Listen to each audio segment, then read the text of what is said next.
Muhammad Padang Terap.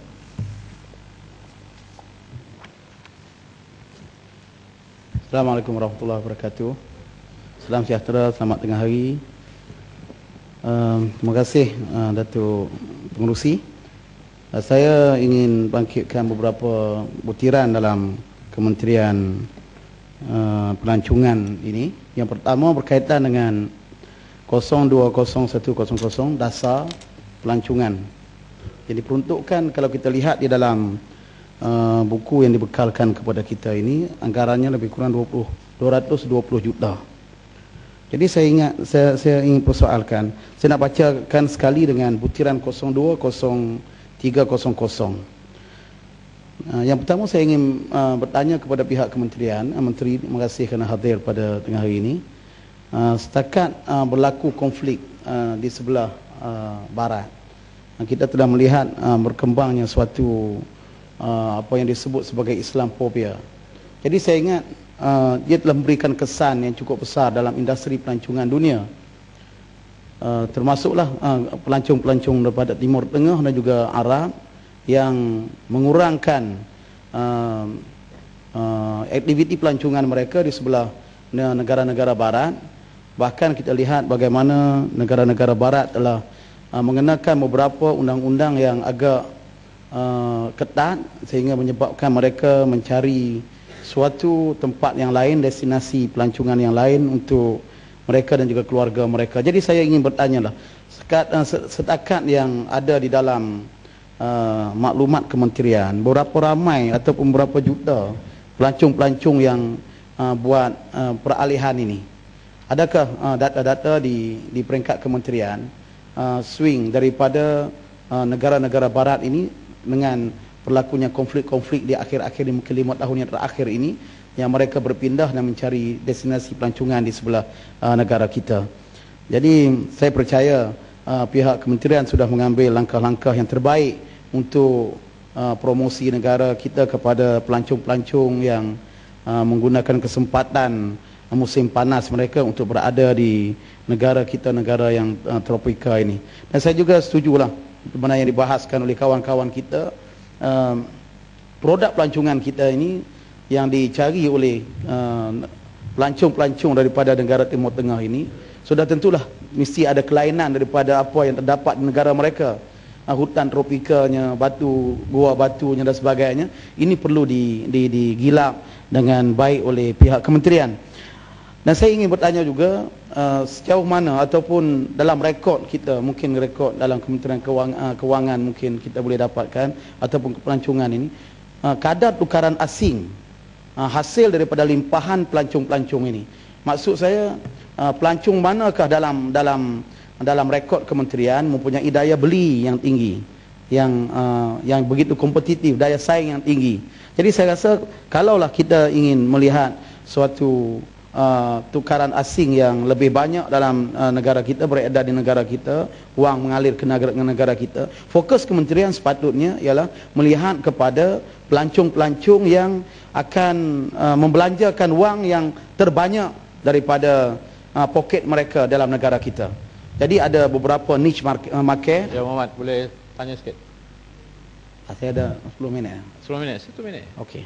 Adakah yang Muhammad bersetuju umpamanya dari segi kualiti pelancong yang dimaksudkan oleh Muhammad, agar adanya perbezaan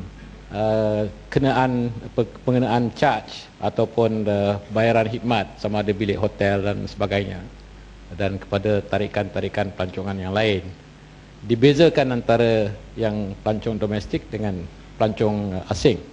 Ini dilakukan umpamanya di Legoland, maknanya kalau domestik dia lebih murah daripada pelancong asing.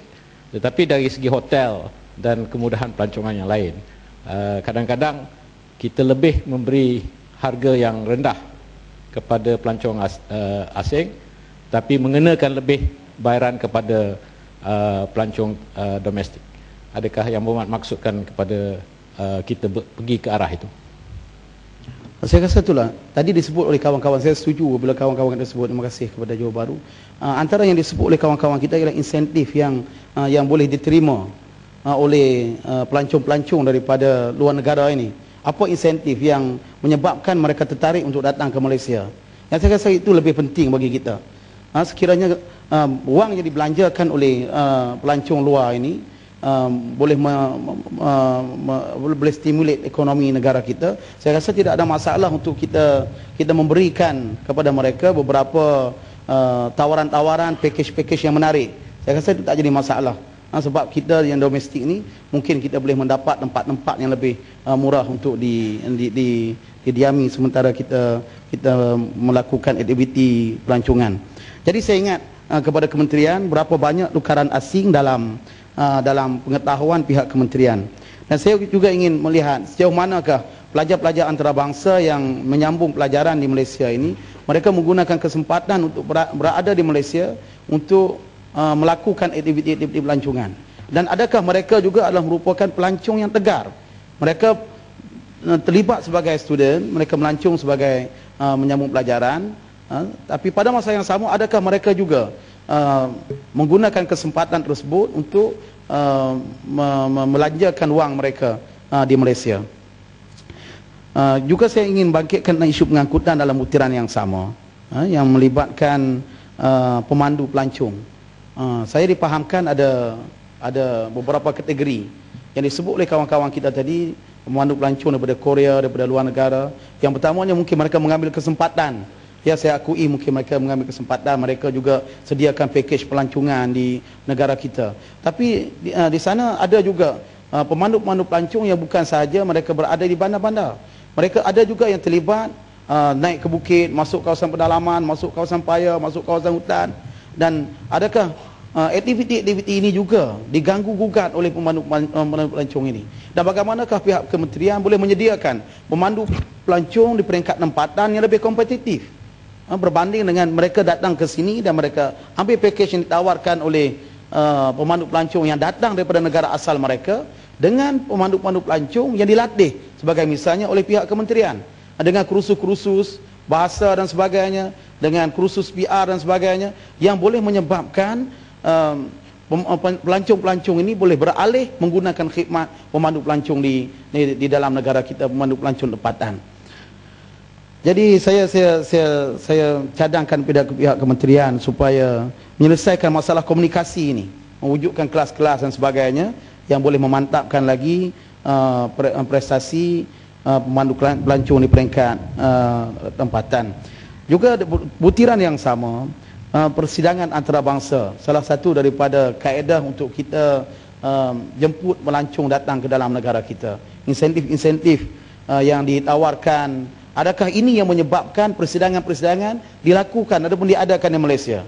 Dan adakah insentif-insentif itu cukup bagi kementerian, pada pandangan kementerian, untuk menyebabkan delegasi-delegasi daripada luar negara mereka manfaatkan negara kita sebagai tempat untuk mereka mengadakan persidangan? Dan adakah kita mempunyai suatu undang-undang ataupun suatu kod yang memudahkan mereka menggunakan Malaysia sebagai destinasi persidangan mereka? Dan kalau adalah persidangan antarabangsa, berapa banyak dan berapa ramai yang terlibat dalam persidangan-persidangan ini? Jadi saya harap ada jawapan daripada pihak kementerian. Di samping promosi juga, promosi yang diadakan oleh pihak kementerian dengan mengadakan ataupun mewujudkan pusat-pusat informasi pelancongan di luar negara.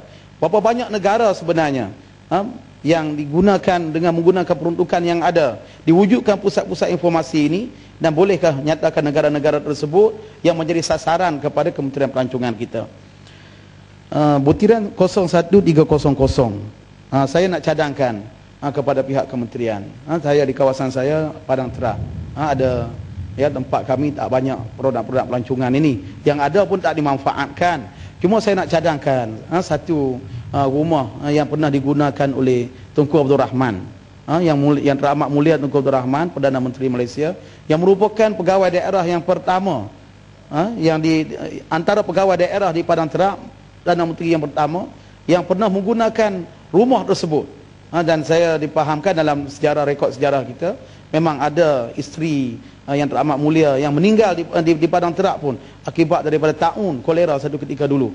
Jadi adakah pihak kementerian boleh mengambil rumah yang pernah digunakan oleh Perdana Menteri ini, bekas Perdana Menteri kita ini sebagai satu produk pelancongan untuk menarik pelancong, dan ditempatkan pelbagai dokumen-dokumen sejarah ataupun apa-apa hadiah-hadiah yang pernah diberikan, mungkin berkaitan dengan perjuangan kemerdekaan yang pernah dilalui oleh Yang Teramat Mulia Tunku Abdul Rahman di rumah tersebut, dan akhirnya dia menjadi sebagai satu tempat destinasi pelancongan khususnya di Padang Terap.